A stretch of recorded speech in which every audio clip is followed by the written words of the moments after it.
Hello everyone, welcome back to my channel. तो आज की वीडियो में हम पढ़ने वाले हैं 9 ऐसे शब्द जो आपकी इंग्लिश को एकदम स्ट्रॉन्ग बनाती है। अगर आपको अपनी इंग्लिश को एकदम स्ट्रॉन्ग बनाना है तो आपको इन सब वाक्यों को जानना बहुत ज़्यादा ज़रूरी है, क्योंकि ऐसे शब्द जो अंग्रेज़ी बोलने के लिए बहुत ज़्यादा इम्पॉर्टेंट है। तो चलिए अब हम वीडियो को स्टार्ट करते हैं। सबसे पहले जो हमारा शब्द है वो है कुड। COULD, इसको हम पढ़ते हैं कुड। एल हमारा साइलेंट रहता है तो हम इसको क्या पढ़ेंगे, कुड। अगर किसी वाक्य में आपको दिखे सका, सकी, सके, पाया, पाई, पाए, तो आप किसका इस्तेमाल करेंगे, कुड का इस्तेमाल करेंगे। तो आप कंफ्यूज बिल्कुल मत होना, आगे मैं आपको बताऊंगी कि कुड का इस्तेमाल आपको कब करना है। देखिए, कुड का इस्तेमाल this sentence has the ability of the past tense. यह वाक्य में भूतकाल की योग्यता को दिखाता है, राइट। मतलब पास्ट की जो योग्यता है, ताकत है, क्षमता दिखाता है, तब हम इस्तेमाल करेंगे कुड का। या सुझाव, सजेशन दिखाता हो तो आप इस्तेमाल करेंगे किसका, कुड का इस्तेमाल करेंगे। भूलना मत, याद कर लेना अच्छे से। मतलब कुड का इस्तेमाल आप तब करेंगे जब पास्ट एबिलिटी मतलब या सुझाव, सजेशन दिखाता है। तो चलिए इस्तेमाल देखते हैं, क्योंकि इस्तेमाल से आपको और बेहतर से समझ में आएगा। वे नहीं आ सके, they could not come. They could not come, वे नहीं आ सके। अनुवाद करते वक्त अगर आपको पास्ट की योग्यता दिखे, जैसे उसकी ताकत दिखे पास्ट की, तो आप इस्तेमाल करेंगे कुड का। देखिए, वे नहीं आ सके, दे कुड नॉट कम। वे पढ़ाई नहीं कर सके, they could not study. They could not study, वे पढ़ाई नहीं कर सके, दे कुड नॉट स्टडी। वह नहीं जा सका, he could not go. He could not go, वह नहीं जा सका। तो आप समझ रहे हैं ना कि मैं क्या बोल रही हूँ, कि अगर पास्ट की योग्यता दिखे, पास्ट की ताकत दिखे अनुवाद करते वक्त वाक्य में, तो आप इस्तेमाल करेंगे कुड का। बढ़ते हैं आगे। दूसरा है शुड। SHOULD, इसको हम पढ़ते हैं शुड। एल हमारा क्या रहता है, साइलेंट रहता है। तो चलिए अब इनका अर्थ जान लेते हैं। शुड तो एकदम सिंपल सा है भाई, इनका अर्थ होता है सिर्फ चाहिए। क्या होता है अर्थ, चाहिए। बहुत ज़्यादा सिंपल वर्ड्स हैं। तो चलिए अब इनका रूल देख लेते हैं कि कब इस्तेमाल करना है शुड का। देखिए, शुड का इस्तेमाल सजेशन इन दिस सेंटेंस, यह वाक्य में सुझाव, सजेशन को दिखाता है, तो आप शुड का इस्तेमाल करेंगे। फॉर एग्जाम्पल, जैसे कि अगर आप किसी को सजेशन दे रहे हो, क्या दे रहे हो, सजेशन दे रहे हो, सलाह दे रहे हो, तो आप शुड का इस्तेमाल करेंगे। अगर अनुवाद करते वक्त आपको वाक्य में सजेशन दिखे, सुझाव दिखे, तो बेझिझक आप शुड का इस्तेमाल कर सकते हैं। एग्जाम्पल है, उन्हें कड़ी मेहनत करनी चाहिए। देखिए यहाँ पे सजेशन दिखा रहा है, क्या दिखा रहा है, सजेशन। आप सजेशन दे रहे हैं किसी को, सुझाव दे रहे हैं कि उन्हें कड़ी मेहनत करनी चाहिए। They should work hard, they should work hard. तो देखिए, आप उन्हें सजेशन दे रहे हैं, सुझाव दे रहे हैं, मतलब सलाह दे रहे हैं। अब वो माने या ना माने, ये तो उनकी मर्जी है भाई, उनकी इच्छा है, वो माने या ना माने, लेकिन आप तो सजेशन दे रहे हैं कि उन्हें कड़ी मेहनत करनी चाहिए। उसे जल्दी उठना चाहिए, he should wake up early. He should wake up early, उसे जल्दी उठना चाहिए, ही शुड वेकअप अर्ली। उसे ईमानदार होना चाहिए, he should be honest. He should be honest, honest का मतलब होता है ईमानदार, उसे ईमानदार होना चाहिए। देखिए, तो तीसरा है वुड। WOULD पढ़ते हैं हम इसको, वुड। क्या पढ़ते हैं, वुड। वुड का अर्थ होता है गा, गी, गे। क्या होता है, गा, गी, गे। देखिए, अभी आप ये सोच रहे होगे कि वुड का अर्थ गा, गी, गे होता है, तो विल का भी अर्थ गा, गी, गे होता है, लेकिन कब वुड का इस्तेमाल करना, कब विल का करना है। तो देखिए, आप घबराइए मत, आज की वीडियो में वुड, विल दोनों का मैं क्लियर एकदम अच्छे से कर दूंगी, ताकि आपका कन्फ्यूज़न हमेशा के लिए क्लियर हो जाए। तो चलिए रूल देख लेते हैं। वुड का इस्तेमाल आप कब करेंगे? यह वाक्य में अगर आपको डाउट मतलब संदेह दिखे, अगर पॉसिबिलिटी मतलब संभावना दिखाता है तो आप किसका इस्तेमाल करेंगे? वुड का इस्तेमाल करेंगे।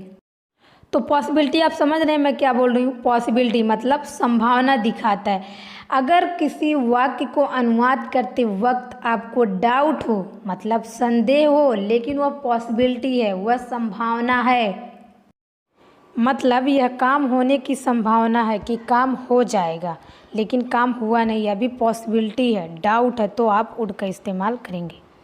आज बारिश होगी, देखिए मतलब बारिश होने की आज संभावना है, संदेह है कि आज बारिश होगी।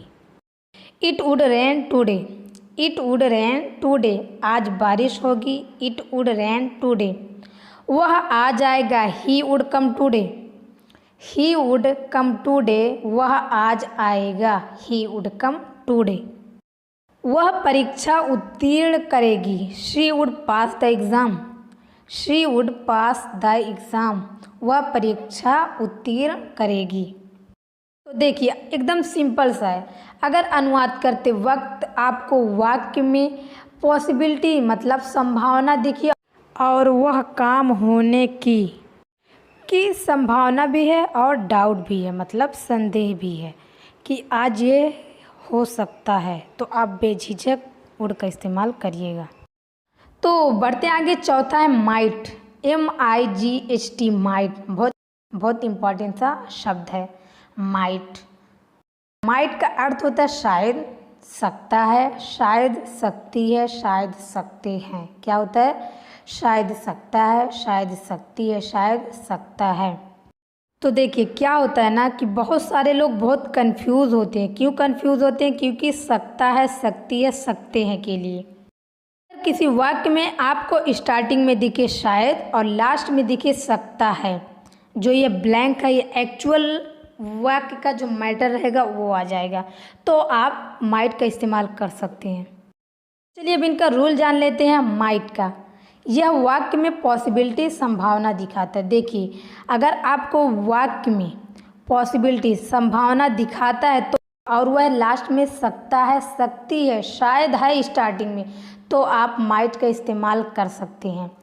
क्योंकि आप इसलिए कर सकते कि शायद है और लास्ट में क्या है? सकता है, सकती है, तो आप माइट का इस्तेमाल कर सकते। और क्या हुआ है? वाक्य पॉसिबिलिटी है मतलब संभावना है, तो आप माइट का इस्तेमाल बेझिझक करिएगा।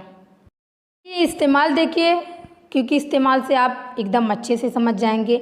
उन्हें शायद देर हो सकती है, तो आप देख रहे हैं कि शायद स्टार्टिंग में है और सकती है जो वो लास्ट में है। They might be late, they might be late, उन्हें शायद देर हो सकती है। देखिए ये क्या है? पॉसिबिलिटी मतलब संभावना दिखा रहे हैं। रोहित शायद कल आ सकता है, Rohit might come tomorrow, Rohit might come tomorrow, Rohit शायद कल आ सकता है, रोहित माइट कम टुमारो। शायद कल बारिश हो सकती है, it might rain tomorrow, it might rain tomorrow, शायद कल बारिश हो सकती है, इट माइट रेन टुमारो। तो चलिए बढ़ते हैं आगे, अब देखते हैं फिफ्थ का। फिफ्थ है हमारा विल, WILL, इसको हम पढ़ते हैं विल। तो देखिए विल का अर्थ होता है गा गी गे, उड़ का भी अर्थ होता है गा गी गे, लेकिन मैं आपको पीछे बता दें कि उड़ का इस्तेमाल आपको कब करना है। आई होप आप समझ रहे होंगे। तो विल का क्या अर्थ होता है? गा गी गे। तो चलिए इस्तेमाल देखिए। मैं पढ़ाई करूँगा, I will study, I will study, मैं पढ़ाई करूँगा, आई विल स्टडी। मैं कल जाऊँगा, I will go tomorrow, I will go tomorrow, मैं कल जाऊँगा, आई विल गो टुमारो। मैं अभी खरीदारी करने जाऊँगा, I will go shopping now, I will go shopping now, मैं अभी खरीदारी करने जाऊँगा, I will go shopping now. तो बढ़ते आगे, अभी हम देखते हैं सिक्स का। सिक्स है हमारा कैन, CAN, इसको पढ़ते हैं हम कैन। तो कैन का भी अर्थ होता है सकता है, सकती है, सकते हैं, सकते हो। क्या होता है? सकता है, सकती है, सकते हैं, सकते हो। तो आगे मैं आपको बताऊंगी कि इनका इस्तेमाल आपको कब करना है कैन का। तो कैन का इस्तेमाल आपको तब करना है जब वाक्य में एबिलिटी मतलब योग्यता दिखाता है, तो आप इस्तेमाल करेंगे कैन का। योग्यता आप समझ रहे हैं, ताकत को दिखाता है, क्षमता को दिखाता है, उसको हम इंग्लिश में बोलते हैं एबिलिटी। अगर वह सकता है, सकती है, सकते हैं तो इस्तेमाल देखिए, आप अंग्रेज़ी बोल सकते हैं। देखिए यह योग्यता दिखा रहा है कि आपके अंदर इतनी ताकत है, मतलब इतनी योग्यता है कि आप अंग्रेज़ी बोल सकते हैं।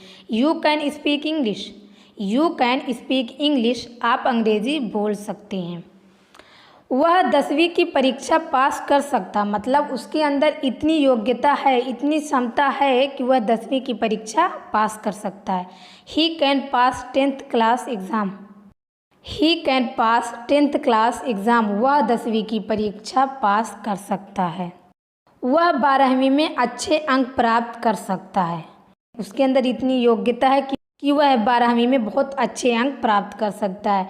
He can get good marks in 12th, he can get good marks in 12th, वह 12वीं में अच्छे अंक प्राप्त कर सकता है। तो बढ़ते हैं आगे, अभी है 7। MAY मंथ वाला मे नहीं, ये मे है, बहुत इम्पॉर्टेंट सा शब्द है, बहुत ज़रूरी शब्द है ये, इनका जानना बहुत आपके लिए ज़रूरी है अगर आप अंग्रेज़ी बोल रहे हैं, सीख रहे हैं तो। इनका भी अर्थ होता है सकता है, सकती है, सकते हैं, सकते हो। क्या होता है? सकता है, सकती है, सकते हैं, सकते हो।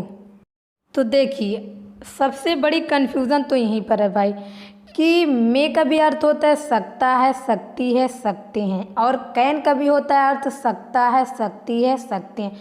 तो हम कब मे का इस्तेमाल करें और कब कैन का इस्तेमाल करें, तो आगे मैं यह आपका जो डाउट है ना वो क्लियर कर दूंगी एकदम अच्छे से। तो देखिए मे का इस्तेमाल आप तब करेंगे जब वाक्य में आपको पॉसिबिलिटी हो, मतलब संभावना हो, परमिशन हो, मतलब रिक्वेस्ट दिखाता है, तब आप मे का इस्तेमाल करेंगे। और एकदम सिंपल है, कैन का इस्तेमाल में भी सकता है, सकती है। तो कैन का इस्तेमाल अगर वाक्य में आपको एबिलिटी दिखे, योग्यता दिखे, तो आप कैन का इस्तेमाल करें। एकदम याद रखना, भूलना मत, क्योंकि मैं आपको दोबारा बता रही हूँ कि कैन का इस्तेमाल आप तब करेंगे जब आपको वाक्य में योग्यता दिखे, एबिलिटी दिखे, तो आप कैन का इस्तेमाल करेंगे। और मे का इस्तेमाल आप तब करेंगे जब आपको वाक्य में पॉसिबिलिटी दिखे, संभावना होते हुए दिखे, परमिशन दिखे, मतलब अनुमति या अनुरोध, रिक्वेस्ट दिखे, तब आप इस्तेमाल करेंगे मे का। एकदम सिंपल सा है कि अगर वाक्य में आपको पॉसिबिलिटी, परमिशन और रिक्वेस्ट, इन तीनों में से कोई सा भी दिखे तो आप मे का इस्तेमाल कर सकते हैं। तो चलिए इस्तेमाल देखिए, क्योंकि इस्तेमाल से जो भी डाउट होंगे वो एकदम क्लियर हो जाएंगे। देखिए, क्या मैं आपकी मदद कर सकता हूँ, मे आई हेल्प यू। तो देखिए आप यहाँ पर परमिशन ले रहे हैं सामने वाले से कि क्या मैं आपकी मदद कर सकता हूँ, मे आई हेल्प यू, क्या मैं आपकी मदद कर सकता हूँ।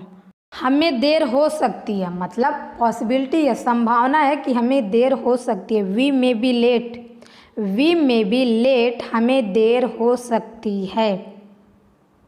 क्या मैं अंदर आ सकता हूँ। देखिए आप यह किसी से रिक्वेस्ट कर रहे हैं, आप सामने वाले से रिक्वेस्ट करें कि क्या मैं अंदर आ सकता हूँ। अगर वो बोलेगा कि आप आ सकते तो ही आप जाओगे ना, अगर वो नहीं बोलेगा आप नहीं आ सकते तो आप नहीं जाओगे। तो आप ये क्या कर रहे हैं, रिक्वेस्ट कर रहे हैं। क्या मैं अंदर आ सकता हूँ, मे आई कम इन, मे आई कम इन, क्या मैं अंदर आ सकता हूँ। तो आप समझ गए कि तीनों का इस्तेमाल कैसे करना है।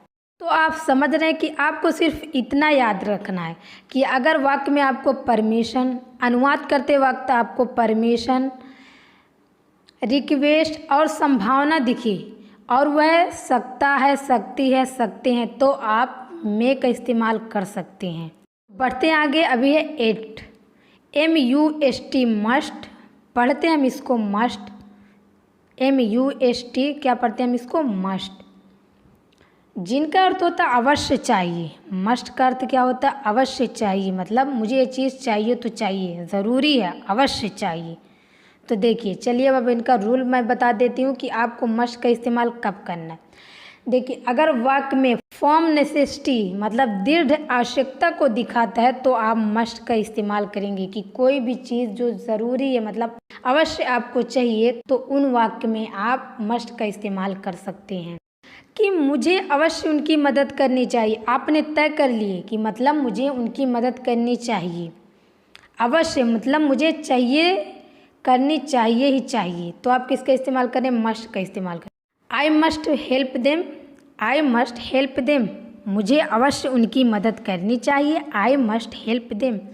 उसे अवश्य जाना चाहिए। He must go, he must गो, उसे अवश्य जाना चाहिए। He must go. उन्हें अवश्य एक कार खरीदनी चाहिए। They must buy a car, they must buy a car, उन्हें अवश्य एक कार खरीदनी चाहिए। They must buy a car.